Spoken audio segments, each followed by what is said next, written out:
O que faz um bom azeite? Sabe como escolher? Venha descobrir e explorar este produto tão importante da nossa gastronomia na Escola do Gosto. Dia 25 de novembro no Porto, venha provar e aprender com Ana Carrilho, Edgardo Pacheco e o chefe André Cabrita. Os lugares são limitados. Inscreva-se já em público.pt. Olá, estamos aqui no podcast Poder Público. Está São José Almeida, relatora principal do Público. Boa tarde. Sónia Sapage, editora de política. Olá. E a Helena Pereira, editora executiva. Olá, boa tarde. E eu, Ana Sá Lopes. E vamos estar aqui durante meia hora a discutir a semana política. E eu começava já para perguntar, a questão da crise ADSE com o Governo, moção de censura do CDS que se soube esta sexta-feira, estamos em dia de greve da administração pública, contestação social. São José, o que é que tu achas, de porque é que o CDS se lembrou de apresentar agora uma moção de censura poucos meses do fim da legislatura? Eu creio que é uma forma... O CDS já tinha apresentado uma moção de censura, não é? Em 2017, creio. Sim, por altura dos incêndios. E, portanto, é uma forma de tentar capitalizar com visibilidade pública através de uma medida de força, mas dentro do que é os parâmetros constitucionais e políticos e parlamentares normais, de uma tentativa de desgastar o governo, cavalgando e aproveitando a contestação social que se tem feito sentir nos últimos tempos e é para capitalizar de alguma erosão que o governo venha a sofrer disso, não é? E o que é que tu sentes sobre isso, sobre a contestação social? Nós estamos hoje em dia de greve geral, a quantidade, aliás é a manchete do Público desta sexta-feira, a quantidade de pré-avisos de greve não tem nada a ver nem com o ano passado, nem sequer com o governo Passos Coelho, que era odiado nas ruas e que havia manifestações porque fez cortes as maiores manifestações foram com surreais. Como é que tu consegues explicar este crescendo que nos parece de contestação social? Temos temos os enfermeiros, temos várias classes, os professores, várias classes da função pública. Eu creio que, aliás, eu já escrevi sobre isso, portanto vou repetir-me um bocado, mas eu creio que o desanuviar que este governo trouxe, o desanuviar de tensão social que era grande no tempo do Passos, podia haver menos greves, podia haver menos manifestações, mas tinha uma grande tensão e uma grande contestação e envolviam muita gente. Houve, de facto, com este governo, um acalmar dessa tensão social, por um lado. E, por outro lado, houve uma política consistente assumida pelo governo de reversões de políticas e de devolução de rendimentos às pessoas. Ora, aos funcionários públicos, não é? Porque estas greves funcionam todas no setor público, não há greves no privado, ou há raras greves no privado que tenham real impacto social. Os funcionários públicos e a administração pública gostou dessa política de devolução de rendimentos. E nesse clima de devolução de rendimentos e de criação foram criadas expectativas a mais. E as pessoas agora querem mais do que aquilo que o governo pode dar. Não havendo dinheiro, as pessoas tiveram devoluções e querem mais devoluções, porque de facto há coisas que foram retiradas, nomeadamente a luta dos professores tem a ver com isso, não é?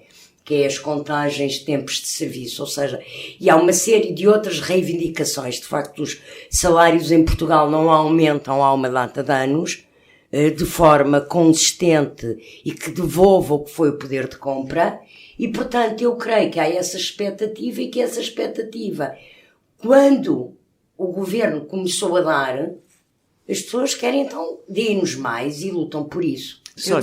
Eu acho que em relação a isso, isto é no fundo quase um teste ao discurso que o Primeiro-Ministro tem vindo a fazer ao longo deste tempo e que tanto a Assunção Cristas como o Rui Rio referem como o país cor-de-rosa. O Primeiro-Ministro fala de facto de um país cor-de-rosa, de contas espetaculares. Quase sempre andamos estamos acima, à frente das previsões. Portanto, isto é um teste a tudo isso. Se estamos à frente, se estamos acima, porque é que não podemos ter aquilo que nos querem dar? Ligando isto ao fim no fundo, é o fim da paz social, não é? Porque a paz social marcou todo este mandato. O Presidente de vez em quando referia-se a isso como uma das vantagens da geringonça. O que eu acho que acontece com esta moção de censura é a Assunção Cristas a capitalizar precisamente o fim desta paz social e a dar continuidade ao seu discurso de que é a única alternativa. Ela tem insistido muito nisso. A única alternativa ao governo socialista e à geringonça é o CDS. E mais uma vez não deixou fugir esse papel para ninguém, nem para o líder do PSD, nem para o líder do Aliança, que também faz um pouco esse discurso.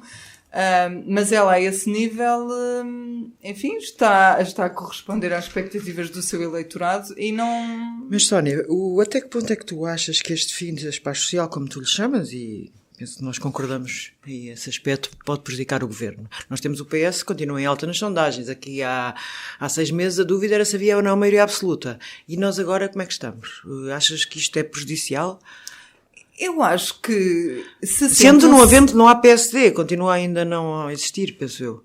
Eu acho que isto tem contribuído, desde logo, para um certo nervosismo no Primeiro-Ministro, que eu não sei o que é que vocês acham, mas tenho ideia que tem vindo a aumentar, que ele está cada vez mais impaciente, ou tem dado sinais de impaciência. E eu ligo tudo ao fim da paz social, mas também à questão da maioria absoluta. No fundo, eu acho que tornou muito claro para ele que a maioria absoluta não é tão fácil como a meio do mandato. Ele disse na entrevista à SIC que era virtualmente impossível, foi a expressão. Exato. Tu achas que ele já está mesmo convencido disto e que isto não é só ele nunca disse que era possível. Ele anda sempre, nunca vamos ser capazes de dizer que o Primeiro-Ministro queria a maioria absoluta, porque, ao que me lembro, nas declarações públicas que fez, ele nunca diz isso. Mas havia um nome para isso, havia um eufemismo. Maioria alargada, maioria clara, sim, estava a tentar lembrar. Era a expressão do Guterres. Não, mas o Costa também teve um eufemismo. O Costa e o Augusto Santos. Mas ele nunca excluiu os parceiros, não é? Ele manteve sempre a lógica de uma nova geringonça, com sem papéis desta vez. Mas ele logo no primeiro documento ao Congresso, depois de ganhar as primárias, quando é eleito líder do PS, em 2014, novembro, ele logo na moção, ele assumia que mesmo que tivesse maioria absoluta, tentaria fazer acordos à esquerda. Pronto, portanto, ele nunca perdeu. Era, né? Sim, mas estava lá escrito. Nunca ninguém leu, não é? Com olhos de perceber, não, estava tudo, não, estava isso, estava escrito e ele chegou a dizê-lo publicamente. Mas o que estou a dizer é que isso, negociar à esquerda com uma maioria absoluta, enfim. Mas vocês não acham que ele anda um bocadinho nervoso? Ele está brutalmente nervoso. Está completamente, ia quase usar a expressão passado, embora possa ser um bocado desagradável, mas é uma expressão coloquial que todos nós sabemos o que é, quando uma pessoa está um bocado sem saber o que fazer. E eu acho que Costa, o que é que tu achas, Lena? Sim, isso explica ao contrário.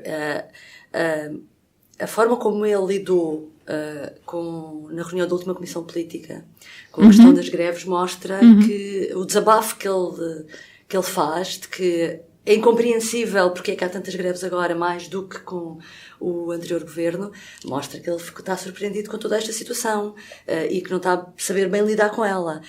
Deixa-me voltar só ainda à moção de censura, que é os números das greves mostram um aparente contrassenso, que é realmente há mais greves agora do que houve com a Troika. Com a moção de censura, a Assunção Cristas vai desmontar esse aparente contrassenso, que é o número de greves não pode ser lido como um aumento claro de contestação social, porque faz parte da estratégia. Os sindicatos são um braço armado dos partidos, são. E em ano eleitoral, neste momento, o jeito não é braço armado. Sim, esse não, exatamente, é verdade. Tens razão, isto que eu acabei de dizer não é correto. Mas significa que em ano eleitoral estas greves são para marcar posição e para reivindicar e fazer pressão e não propriamente para deitar abaixo os governos. E quando for discutida a moção de censura no Parlamento vai-se perceber como o Bloco de Esquerda, que é o que a Associação Cristas quer mostrar, que o Bloco de Esquerda e o PC estão ao lado de Costa e vão segurá-lo e não querem que este governo acabe. Portanto, vai ser útil, vai-se perceber de outra forma que afinal também não se pode ler os números de uma forma absoluta. Desculpa lá, ainda no que ela está agora a dizer, há 2 fatores que eu acho que são importantes para essa análise. Um é principalmente, para não demorar muito tempo, há uma questão que para mim eu acho que é central. A contestação na Troika e contra a Troika, como eu disse há bocado, envolveu sempre muito mais gente. As manifestações eram muita gente, houve a maior manifestação contra a suposta aumento da TSU para os trabalhadores, portanto eram coisas com um impacto público muito grande. Uma mobilização muito grande. Sim. E agora há mais, mas também é preciso perceber as pessoas, naquela altura, estavam muito assustadas. E uma das coisas que a sociologia explica, e tem explicado, é que em momentos de grande crise social, quando as pessoas estão de facto a sofrer grandes cortes nos seus rendimentos, grande baixa dos seus rendimentos, e estão em situação de aflição no seu dia-a-dia, têm menos disponibilidade para entrar em lutas coletivas e entrar em greves, até por uma razão muito simples, quem faz uma greve perde o dia de trabalho, não é? Pois. E portanto... A menos que sejas enfermeira e que tenhas Pois, a menos que sejam. Ainda em relação, a segunda coisa, ainda em relação a esta questão das greves, eu não sei se estas greves vão fazer erosão eleitoral no PS. Porque eu tenho a impressão que grande parte da população, inclusive dos próprios setores a que estes trabalhadores pertencem, estão muito fartos disto. Mas isso não se Ou seja, eu do que conheço, eu conheço inúmeros professores que estão fartos da atuação do Mário Nogueira e da atitude do Mário Nogueira. E conheço médicos e pessoas que trabalham no setor da saúde que veem com muito maus olhos esta greve dos enfermeiros às cirurgias. E acho que isto a população em geral reage mal, quer à greve dos enfermeiros, quer à greve dos professores. As pessoas estão um bocadinho cansadas já. Erosão eleitoral, ou seja, o povo normal, aspas, o povo cidadão que vai votar em outubro nas legislativas, estou a passar um bocadinho por cima das europeias, porque são as eleições, como nós sabemos, servem de grande sondagem. Decidem o poder, sim. Mas não servem de muito mais do que uma grande sondagem. O que decide o poder é legislativo. É as legislativas, portanto, isto estou-me a lembrar, aconteceu um bocadinho com Cavaco Silva em 1991. Quando a Helena ainda era uma criança e a Sónia também. Então houve a greve geral ao Cavaco, não é? Quer dizer... Exatamente. É que houve uma contestação social muito grave. Agora estou-me a lembrar, vamos ver o que é que acontece. Eu também não tenho respostas para o que é que vai acontecer. Acho que a leitura que estás a fazer pode ser, mas de facto há uma... clima de fim de ciclo nessa altura. Epá, Cavaco, não era. Em 91 não. Ai, 91 não. Nós éramos muito jovens, eu e a São José, éramos muito novas. Absoluta. Aquilo foi brutal. Ouve lá, tu pensavas, quem olhasse para a rua, quem olhasse para não sei o quê, pensava, este homem está morto. O próprio Dr. Sampaio acreditou que ia ganhar as eleições, não é? Ana, mas mesmo estas manifestações a que a São José se está a referir contra o Passos Coelho, não eram contra o Passos Coelho, eram contra a Troika. E o Passos Coelho ganhou as eleições. Claro. Sim. Exato. Eu acho que Passos Coelho ganhou as eleições por duas razões. Teve um grande desgaste nas europeias, de facto, mas depois, passado 2 anos, ele ganha as eleições. Mas havia um medo terrível havia um medo que estava ligado ao caso Sócrates, que eu acho do PS que havia. E depois havia uma saída de cena de António Costa, que eu acho que, não sei se concordam ou não comigo, fez uma campanha absolutamente tenebrosa, onde não sabia o que é que havia de dizer durante 3 meses, antes das eleições. Acho que ele teve um grande erro estratégico. Foi mesmo muito má. Estratégia discursiva nessa campanha. Enquanto o Passos falava como primeiro-ministro para o país e punha ao portas a criticar os outros, Costa aparecia sempre nos comícios e nas intervenções públicas a picar-se diretamente com Passos Coelho e a criticar diretamente o PSD, ao contrário do que devia fazer, que era apresentar-se como eu sou o primeiro-ministro, tenho este projeto para o país, que é o que deve fazer um candidato a primeiro-ministro, não é travar-se de razões com os adversários, não é? Portanto, o erro, e depois está claro, a falta de jeito que de facto António Costa tem para fazer campanhas eleitorais. Foi isso, e mais do lado do PSD, eu acho que foi a campanha mais profissional, mais racional, mais inteligente, porque lembram-se que foi a altura que se dizia, e foi verdade, que o Passos, por exemplo, não apareceu em nenhum cartaz. Tiraram a cara do Passos de todo lado e fizeram uma campanha só a dizer que, atenção, que o país melhorou nisto, melhorou naquilo, e só centrados nas coisas que efetivamente tinham mais adesão e que as pessoas podiam ter percepção que era verdade. E tentavam não falar do resto. E que portanto, foi muito focada. Sim. Estávamos a começar a iniciar um ciclo de crescimento, embora pequeno ainda, mas estava a começar. Havia estava com uma força anímica e com uma atitude afirmativa muito boa nessa campanha. Eu vi algumas intervenções de Passos Coelho nessa campanha e ele estava com punch, eu acho que eu palco e tinha convicção. Eu acho que ele era bom em campanha, 2019, porque ele na rua as pessoas todas falavam com ele, ele falava com toda a gente. Ele curiosamente, o Passos era, pronto. E não se via isso na televisão. Não era para campanhas tão cedo, suponho eu, mas era muito melhor que o António Costa. O António Costa era mau na rua.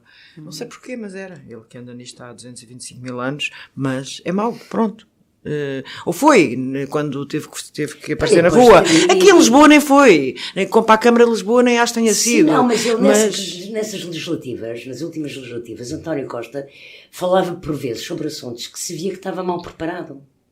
Sim. Eu até acredito que ele tenha assessores e que os assessores, tanto quanto sei, tentavam prepará-lo. Houve muito erro. Ele é tão autoconfiante que achava que não precisava de se preparar. Aliás, acho que um dos problemas graves de António Costa e da sua estratégia é a sua autoconfiança excessiva. Ele viu-se nos debates que ele fez, quer com Passos, quer antes quando foi para a liderança do PS com o Seguro, aquele primeiro debate com o Seguro dá-lhe uma tareia, que aquilo foi uma coisa... Foi a autoconfiança não faz bem à saúde. A ADSE. Na política não faz. Em geral, a autoconfiança não é... Quando é absurda, ninguém ganha nada com isso, não é? Vamos lá ver. Há níveis de autoconfiança. Bem, isto... A ADSE também não faz bem à saúde. A ADSE está a fazer bem à saúde. Neste momento, esta crise da ADSE, com o governo, com os privados a saírem do sistema, o que é que tu achas, Sónia? Olha, nós já vimos discutindo essa questão e dá para olhar para ela de duas maneiras.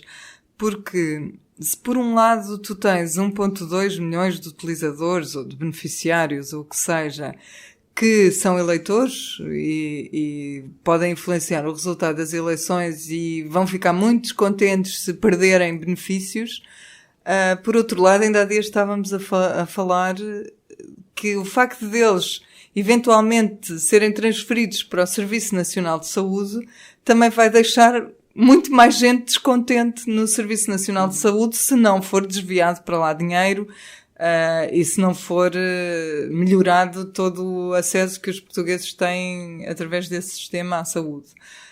Portanto, pode ser a não se resolver, também pode ser um grande imbróglio que eu não sei se vocês têm a opinião formada sobre isso, mas eu não sei como é que eleitoralmente também se podem medir as consequências disto. Acho que isto é muito complicado.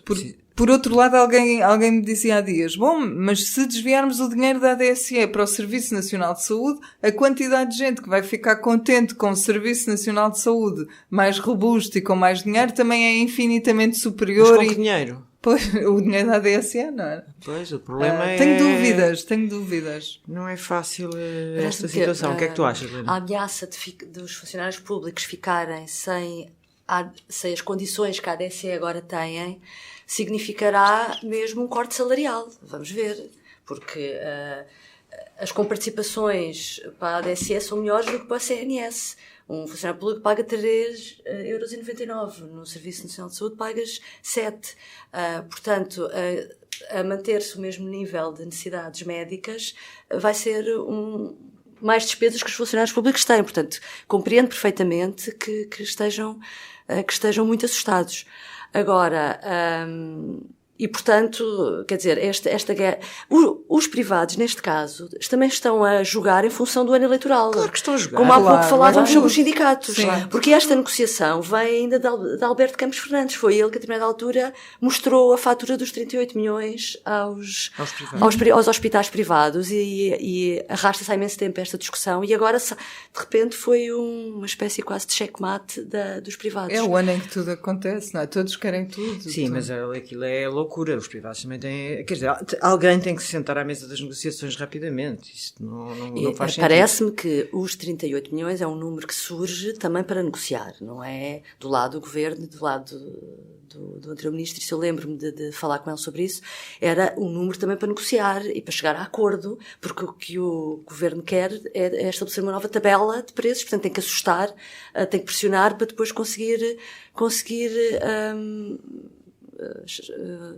estabelecer os novos, mas isto de facto é impressionante. os novos preços. Como é que uma instituição criada ainda na ditadura consegue sobreviver à criação do Serviço Nacional de Saúde, da democracia? Eu posso dizer uma coisa Era sobre isso que a eu queria ADSE. perguntar. É assim, Fala. a ADSE para mim é um anacronismo que não devia existir, ponto final parágrafo. Não há nenhuma razão para, num país democrático que tem um modelo de Estado social que obedece ao modelo social europeu, haver um nicho de mercado para os funcionários públicos que os privilegia em relação a todos os outros cidadãos. Mas eles pagam, que eles têm- não os privilegiam, eles pagam, São mas José. Pagam e pagam privilegiam, bem. eles pagam porque compartilham. 3,5%. O orçamento do Estado não paga Mas dinheiro. a Tudo pago ADSE, pelos a funcionários públicos. ADSE paguem momento. mais, paguem menos, então passam a pagar menos e são integrados no Serviço Nacional de Saúde. Não há nenhuma razão para haver uma chamada Caixa de Previdência à antiga, Não, mas não é uma especial Caixa de Previdência. para funcionários Mas isto é um públicos. seguro. Eu e Saúde, tu onde, não de facto- damos nada para a ADSE. Sim, uma Caixa de Exatamente, Previdência, mas eles seguro de saúde. pagam, eles pagam E seguro eles de saúde. pagam, mas que integrem-se igual aos outros. Que é um anacronismo, e eu não também tem, acho. e Agora, não o tem, espanto é como em 30 não tem anos, que ser mentido. Porque é que em 30 anos ninguém Agora, a mexeu questão é nisto? Porque têm medo do voto dos funcionários Eu não públicos. acho que seja isso, acho que é muito o que a Mas Sónia extinguem disse, o porque SNS o não tem Estado nunca capacidade. teve dinheiro suficiente para isso, tratar do para SNS. aplicar. Não Depois pode só nunca ver teve. 1.200.000 pessoas. Nunca teve, então disse deixa lá estarem os privados, eles pagam, o Passo Escolha aumentou as contribuições, e eles pagam e tal. E as contribuições até são altas porque se vocês Altíssimas. fizerem as 3,5% contas, é 3,5% num 3,5% salário do Um salário razoável de é 1.500 euros, vezes 2, são sempre uns, sei lá, 45 preço euros. do E eu saúde. Um continuo a seguro de dizer que saúde. não se justifica um sistema de saúde específico para funcionários Mas o que vai públicos. acontecer- Paguem as pessoas muito ou pouco de vai contribuição. Não, acontecer a prazo, eu também é o eu fim. concordo contigo. A questão é, uma coisa é em teoria, e em teoria concordo completamente contigo. Agora, como fazer? Vai-se agora fazer, acaba-se com a, não se pode acabar com Quando a é questão pior, de- é tudo Ou para Ana, a questão todos. de base é que com a ADSE ou sem a ADSE, com crise da ADSE ou sem crise da ADSE, a necessidade de haver mais investimento na saúde em Portugal é manifesto. Mas sem a ADSE é mais manifesto. Ainda se torna mais Está manifesto. bem, mas E temos a o falar sistema de- tem que se calhar ser revisto no pois. seu financiamento. Mas o financiamento Agora, uma neste coisa- momento já não é do Orçamento de Estado. Não, mas porque é que as pessoas todas em geral não poderão pagar, como pagam Segurança Social, pagar uma pequena contribuição, uma percentagem do seu salário para a saúde pública, para o SNS, Está a defender o novo para imposto. co-funcionar, financiar, não é? Não, a percentagem que pagam os funcionários públicos para a ADSE, mas menos, e haver um financiamento pelos próprios utentes dos seus ordenados do que é o financiamento do Serviço Nacional de Saúde, Nós que é temos- só garantido pelo Orçamento de Estado ao nível dos impostos gerais. Nós temos aqui um contrassenso, que é, na verdade, a ADSE esteve a financiar alguns hospitais privados que nasceram isso, pelo país o todo sombra da e só ADSE. funcionam. É verdade que é Só revoltante. funciona porque a ADSE tem muita verdade. procura e porque senão não havia. E não é pelo país todo, tu tens Cufo algumas em Torres Vedras, não é? destas instituições que agora estão a dizer que cortam os acordos com a ADSE ou que estão a ameaçar, elas vivem da ADSE. Sim, eles vão. E dos seguros de saúde privados. Da sua faturação vai dar desse Meninas, vamos ao último tema, porque já não nos resta muito tempo. Europeias/remodelação. Achas, o que é que me dizes, Sónia, do cabeça de lista do PS para as europeias? Nós já falámos um bocado sobre isso. É verdade que já falámos na semana passada, mas não, o que eu queria dizer, esta saída vai dar origem a mudanças no governo. Achas que vai ser uma grande remodelação, uma pequena e média empresa? Pequena já não será. Empresa no sentido de empreendimento. Pequena já não será, acho eu, porque a partir do momento em que tu já tens 2 ministros a sair, já tens pelo menos para aí uns 6 secretários de Estado a sair, já entram novos, portanto já vais para cima de muita gente. Já vais para cima de quase uma dúzia de pessoas. Mas o que eu queria colocar à nossa consideração também, nós já, acho que é um assunto que já temos discutido, ou pelo menos falado, isto na verdade está tudo ligado tudo o que nós tivemos a falar aqui está ligado às eleições europeias e o que eu vos queria também perguntar era a questão de haver 2 ministros nesta lista é ou não um teste ao governo, não é? Podemos assumi-lo. O que é que eles ganham o que é que se ganha com o teste? É um teste, obviamente, ao governo e ao PS, mas eu, francamente, acho que independentemente de haver ou não ministros na lista, seria sempre um teste. Mas isto não reforça essa ideia? Tu, quando pões ali 2 caras do governo... Com certeza, talvez reforce um bocadinho, mas eu por acaso não dou tanto valor a isso a partir do momento em que tens um partido do governo. As europeias são a grande sondagem, o teste... Tudo. É assumir. O que tu tens de novo nestas europeias é que normalmente os governos, quando vão às europeias, é o seu primeiro teste eleitoral e normalmente é mau resultado. Porque os governos estão no momento da sua grande contestação e de erosão, aconteceu isso com o Passos. Não é? E mesmo assim, o Costa conseguiu achar o resultado do seguro, que era pouquinho, a vitória, mas o que eu acho que o Governo está a querer testar é que, como não tem esse desgaste neste momento, e aparece à frente nas sondagens, muito à frente do PSD, eu creio que esse teste, e pelo que me é dito das pessoas com quem tenho falado sobre o assunto do PS e do Governo, é que há essa aposta clara de tentar perceber e assumir a solução e a estratégia de alianças à esquerda como uma coisa que resultou, que teve sucesso e que é para continuar. E eu creio que o teste que está a ser feito de parte do Governo passa por tentar perceber se testar a manutenção de uma solução de acordos de esquerda e à esquerda colhe ou não a eleições. Penso que é esse teste. E depois eu não acho que ele esteja a escolher ministros para fazer isso. Eu acho que isso ele faria sempre. Porque, pelo menos a forma como eu interpreto a escolha destas pessoas, pelo menos o confirmado, o cabeça de lista, não é por ele ser ministro, é pelo seu perfil técnico ao nível de fundos estruturais, porque o próprio Pedro Marques está interessado em dar esse salto à frente na sua vida e porque também há uma lógica de lançar pessoas com proeminência dentro do PS e mostrar que o PS tem uma nova geração de quadros de valor. O outro nome que sai do governo, ou que dizem que sai do governo, Maria Manuela Leitão Marques, eu acho que já não passa por isso. Maria Manuela Leitão Marques é uma ministra decisiva no governo. É uma pessoa que fez uma coisa quase silenciosa, uma quase revolução neste país silenciosa ao longo dos últimos 20 anos.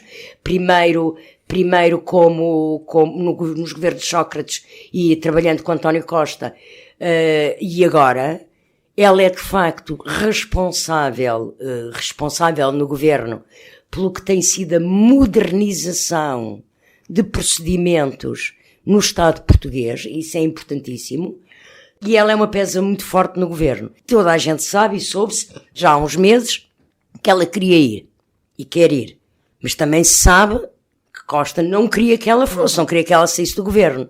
O que eu penso que houve aqui foi, perante o facto de Maria João Rodrigues estar a ser alvo de um processo no Parlamento Europeu e por isso estar impedida de ir nas listas, ele precisa de facto de uma figura para obedecer aos critérios da paridade absoluta, precisa de uma mulher que seja uma figura com obra, com peso, com credibilidade e portanto junta-se a vontade de Maria Manuela Leitão Marques com a necessidade de Costa ceder a essa vontade. Helena, e como é que tu vês a ascensão de Pedro Nuno Santos a ministro de qualquer coisa? Neste momento ainda não sabemos. Aparentemente das infraestruturas e habitação. Sim, parece-me é muito interessante isso, porque é assim, deixa-me só situar-nos sobre a remodelação. Houve uma remodelação em outubro, que foi uma das maiores de sempre. Nos últimos anos estávamos habituados a que os primeiros ministros do Guterres, estávamos habituados a que os primeiros ministros faziam remodelações porque havia um problema e para solucionar aquele problema mudavam o ministro e aproveitavam então para mudar mais 2 ou 3 peças. Em outubro tivemos uma remodelação à antiga, uma coisa mais profunda. 4 meses depois temos outra remodelação, que não vai ser só, ao contrário daquilo que era a nossa expectativa, para resolver o cabeça de lista às eleições europeias. Vai haver a promoção do Pedro Nuno, que aí é uma prenda. Mas isso estava previsto desde essa altura. Era uma prenda para. Não é uma prenda, é uma coisa que estava prevista. Uma prenda com atraso, não é? Sim, mas revela que afinal havia muita coisa mal no governo, não é? Porque foi preciso mudar 4 ministros em outubro. Agora vai ser preciso mudar outra vez e vou chegar ao Pedro Nuno, criar um ministério quase a fazer um ministério à medida dele, porque volta-se outra vez a esquartejar as orgânicas do governo ao fim de 4 meses. Em outubro, por causa do Pedro Cisa Vieira ser ministro da Economia, não podia ficar com a energia porque tinha um conflito de interesses. Então foram tirar a energia e pôr no Ministério do Matos Fernandes. Agora, como as infraestruturas ficavam sem os fundos comunitários e era pouco para dar a Pedro Nuno, vão buscar a habitação para pôr debaixo do Ministério. Que entrou como Secretaria de Estado, que foi criada há 4 meses. Exatamente. Sim, podia ter sido logo criada neste Ministério, não é? Nada disso. É o mais interessante também a reter desta... Achas que é um bocado atrapalhada? Sim, não percebo, porque havia, durante imenso tempo, António Costa resistiu a fazer mudanças no governo. E agora faz de uma assentada, duas de uma assentada. E agora parece que descobriu que está tudo mal e que é preciso corrigir. Não, ele de facto tinha o problema das europeias, mas tu querias chegar mais ao Pedro Nuno Santos, à questão das fações dentro do PS. Das fações dentro do PS, exatamente. Realmente... É assim, o que é que isto significa? Nós sabemos que existem fações dentro do PS, não é segredo para ninguém. Tendências. Tendências. Pedro Nuno Santos é mais à esquerda. Não, tem um significado diferente, não é só ser mais bonito. O secretário-geral do PS ele não o esconde. É uma coisa que por acaso ele não o assume com cartaz, mas só falta o cartaz, não é? Na realidade. Quer dizer, no Congresso foi bastante assumido, tanto que tinha o cartaz, Costa no Congresso disse, tinha o cartaz. Ainda não me vou reformar, calma aí. Sim. Aliás, notou-se alguma irritação da parte de António Costa está agora a dar um currículo ao Pedro Nuno Santos, não é? Porque... Mas também que resistiu a dar, não é? Ele, apesar de tudo, foi importante no governo nestes anos. Mas se ele ficar no próximo governo, tem que ficar como ministro. Mas isso já era líquido que ele no próximo governo seria ministro, a não ser que ele não quisesse. Acho que já escrevemos isso. Isso já está farto de ser escrito, isso seria. Agora o que se passa aqui assim é que eu creio, tanto quanto sei, de acordo com o que sei, que havia um acordo tácito entre Pedro Nuno Santos e António Costa, que porque era necessário sair o Pedro Marques, e esta decisão de Pedro Marques ser cabeça de lista estava tomada há mais de 6 meses, desde a primavera passada, foi combinado entre Pedro Marques e António Costa que ele seria o cabeça de lista, e nós no domingo vamos contar isso, mas no Jornal Público, o Pedro Nuno Santos sabia que não é promovido a ministro dos Assuntos Parlamentares na remodelação de há 4 meses, porque ia aguardar para ser o homem que ia ficar com a pasta do Pedro Mas Marques. agora reparem nisto, há 4 meses podia muito bem ter remodelado Pedro Marques.